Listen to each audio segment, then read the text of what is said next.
नमस्ते बच्चों। हम लोगों ने स्वर संधि के अंतर्गत दीर्घ संधि को पढ़ा था। आज हम लोग गुण संधि पढ़ेंगे। स्वर संधि के 8 भेद होते हैं। उन भेदों में से हम लोगों ने पहला भेद अर्थात दीर्घ संधि पढ़ा था। आज दूसरा भेद को गुण संधि को पढ़ेंगे। गुण संधि का सूत्र है आद् गुणः। कौन सा सूत्र है? आद् गुणः। आद् गुणः का परिभाषा हुआ आद् गुणः यदि अ या आ के बाद इ, ई, उ, ऊ और री हो तो क्रमशः दोनों के स्थान पर ए, ओ और अर गुण रूप आदेश होता है। ये परिभाषा है। पुनः हम लोग नियम को स्पष्ट करेंगे। नियम में बिल्कुल स्पष्ट लिखा हुआ है। एक है स्थानीय और दूसरा है आदेश। स्थानीय है अ, आ जोड़ ई बराबर ए, अर्थात यदि अ अथवा आ के बाद ई अथवा ई वर्ण हो तो इन दोनों के स्थान पर एक ए अक्षर हो जाएगा। क्या अक्षर होगा? ए वर्ण हो जाएगा। दूसरा अ, आ जोड़ उ बराबर ओ, यदि अ अथवा आ के बाद उ अथवा ऊ हो तो दोनों वर्णों के स्थान पर एक ओ वर्ण हो जाता है। अ, आ जोड़ री बराबर अर, यदि अ, आ के बाद री वर्ण हो तो दोनों के स्थान पर अर हो जाता है। तो आदेश के अंतर्गत 3 वर्ण है। पहला ए, ओ, अर, ये 3 है। इन तीनों वर्णों का नाम गुण संज्ञक वर्ण है। क्या इसका नाम है? गुण संज्ञक वर्ण, अर्थात गुण संज्ञक अक्षर है। इन तीनों वर्णों की संज्ञा गुण संज्ञा होती है। किन तीनों वर्णों की? ए, ओ और अर, इन तीनों वर्णों की संज्ञा गुण संज्ञा होती है।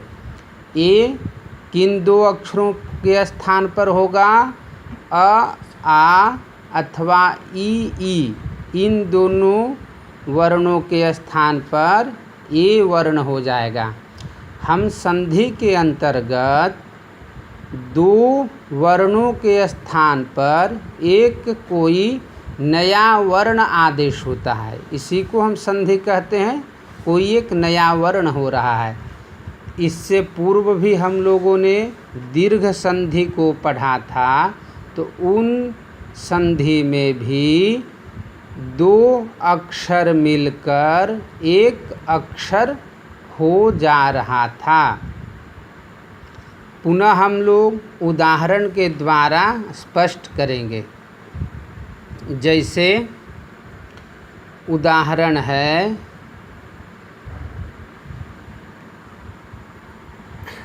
नरेंद्रः। संधि में हम लोगों ने पढ़ा कि नरेंद्र, ये उदाहरण हुआ संधि का। इन उदाहरण को हम क्या करेंगे? विच्छेद करेंगे। विच्छेद शब्द का अर्थ होता है दो पदों में विभाजित करना, अर्थात दो शब्दों में बांटना। संधि में दो शब्द होते हैं, उन दोनों शब्दों को हम अलग अलग करेंगे, जिनको पूर्व पदम और उत्तर पदम के नाम से जानते हैं। तो पहला उदाहरण है नरेंद्र। नरेंद्र, इस शब्द में दो शब्द है। कौन सा दो शब्द है? विचार करो। पहला हुआ नर, क्या है पहला? नर जोड़ और दूसरा पद उत्तर पद हुआ इंद्र, अर्थात नरेंद्र शब्द का विच्छेद होगा नर जोड़ इंद्र। क्या होगा? नर जोड़ इंद्र। अब आप नियम को देखें, नियम के द्वारा स्पष्ट होगा। पूर्व पदम हुआ नर और उत्तर पद हुआ इंद्र। आप नियम को देखिए। पूर्व पद का अंतिम वर्ण हुआ नर, र में अ की मात्रा, अर्थात रकारोत्तरवर्ती अकार, र में अ की मात्रा। और उत्तर पद का पहला अक्षर हुआ इंद्र का ई, इंद्र का ई। अब देखिए अ जोड़ ई बराबर ए। अ और ई को मिलाएं तो क्या हो गया? ए हो गया, क्योंकि अ का उच्चारण स्थान है अकुह विसर्जनीया नाम कंठः। और ई वर्ण का उच्चारण स्थान क्या है? हमारे मुख के अंदर सभी उच्चारणीय स्थान है। तत्त भागों से ही हम इन वर्णों का उच्चारण करते हैं। जैसे अ का उच्चारण हम कहाँ से करते हैं? कंठ से करते हैं। आप दंत से अ नहीं बोल सकते हैं, कंठ से। जैसे अ बोलिए तो हमारा मुख खुलता है। इचुयशानाम तालु, ई का उच्चारण स्थान कहाँ है? तालु है। तालु से हम ई बोलते हैं। आप ई का उच्चारण करें तो मुख के अंदर जो तालु स्थान है उस स्थान से ई वर्ण का उच्चारण हो रहा है। अतः ए दैतो हो कंठ तालु, तो ए अक्षर का उच्चारण स्थान कंठ और तालु दोनों स्थान से ए का उच्चारण होता है। अतः अ और ए के स्थान पर ए होगा। तीन वर्ण गुण संज्ञक हैं ए ओ अर। इन तीनों में तीनों हो जाना चाहिए जब गुण संज्ञक आदेश हो रहा है तो, परंतु उच्चारण स्थान को मिलाने पर यहाँ ए वर्ण होगा। अतः अ और ई के स्थान पर कौन सा होगा? ए होगा। तो नर जोड़ इंद्र, इसका संधि करेंगे तो क्या बन जाएगा? अ ई मिलकर ए हुआ और संधि होगा नरेंद्र। क्या होगा? नरेंद्र। सुरेशः, क्या है? सुरेशः। विच्छेद क्या होगा? सुर जोड़ ईशः। क्या होगा? सुर जोड़ ईशः। आप यहाँ देखें, पूर्व पद हुआ सुर और उत्तर पद हुआ ईशः। क्या हुआ? ईशः। पूर्व पद का अंतिम वर्ण क्या है? सुर में र है और र में किसकी मात्रा है? अ की। तो अंतिम वर्ण हुआ र में अ और उत्तर पद का पहला वर्ण हुआ ईशः का ई। अ और ई को मिलाएंगे तो इन अ और ई इन दोनों वर्णों के स्थान पर क्या एक वर्ण होगा? ए हो जाएगा। क्या हो जाएगा? ए। अतः संधि होगा सुरेशः। क्या होगा? सुरेशः। सुरेशः का विच्छेद होगा सुर जोड़ ईशः। ध्यान रखें। महेशः क्या होगा विच्छेद? महेशः का महा जोड़ ईशः। क्या होगा? महा जोड़ ईशः। आप यहाँ भी देखें नियम। महा पूर्व पद शब्द हुआ महा और उत्तर पद का शब्द हुआ ईशः। पूर्व पद का अंतिम वर्ण हुआ महा। ह में आ की मात्रा महा और उत्तर पद का पहला वर्ण हुआ ईशः का ई। आ और ई को मिलाएं तो क्या बन जाएगा? ए हो जाएगा परिवर्तन।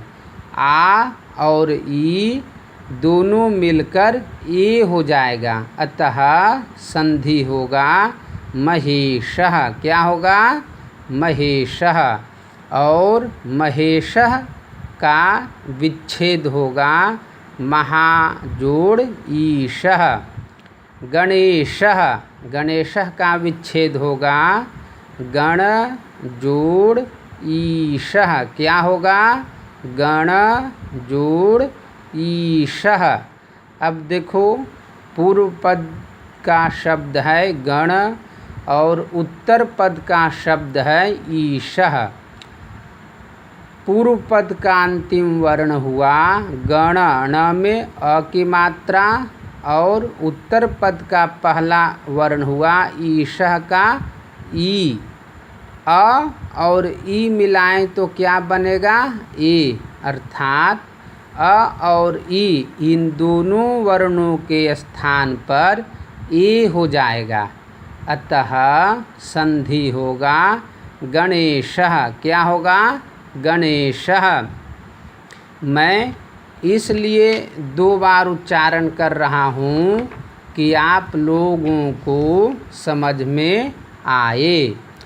अगला उदाहरण है नागेंद्रः। क्या है? नागेंद्रः। इनमें भी 2 शब्द है। विच्छेद करो। विच्छेद होगा नाग जोड़ इंद्रः। क्या होगा? नाग जोड़ इंद्रः। अब देखो पूर्व पद का शब्द हुआ नाग और उत्तर पद का शब्द हुआ इंद्रः। पूर्व पद का अंतिम वर्ण हुआ नाग। ग में अ की मात्रा और इंद्रः का उत्तर पद का पहला वर्ण हुआ इंद्रः का ई। अ और ई मिलकर क्या बन जाएगा? ए हो जाएगा। संधि होगा नागेंद्रः। अ और ई मिलकर क्या बन गया? ए। अर्थात अ और ई इन दोनों वर्णों के स्थान पर एक गुण संज्ञक ए वर्ण हो गया। अतः संधि हुआ नागेंद्रः। सुरेंद्रः। क्या होगा विच्छेद? सुर जोड़ इंद्रः। क्या होगा? सुर जोड़ इंद्रः। पूर्व पद हुआ सुर और उत्तर पद हुआ इंद्रः। पूर्व पद का अंतिम वर्ण हुआ र में अ की मात्रा और उत्तर पद का पहला वर्ण हुआ इंद्रः का ई। अ और ई इन दोनों के स्थान पर एक वर्ण ए हो गया। अतः संधि होगा सुरेंद्रः। इसी प्रकार सुरेश्वरः। क्या है?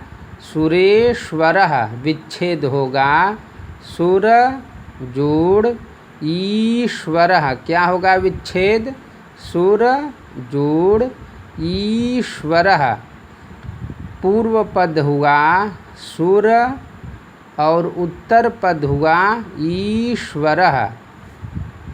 सुर पूर्व पद का अंतिम वर्ण हुआ सुर, र में अ की मात्रा, और उत्तर पद का पहला वर्ण हुआ ईश्वरः का ई। अतः अ और ई इन दोनों को मिलाने पर इन दोनों वर्ण एक वर्ण में बदल गया। किसमें, ए वर्ण में बदल गया। अतः संधि होगा सुरेश्वरः।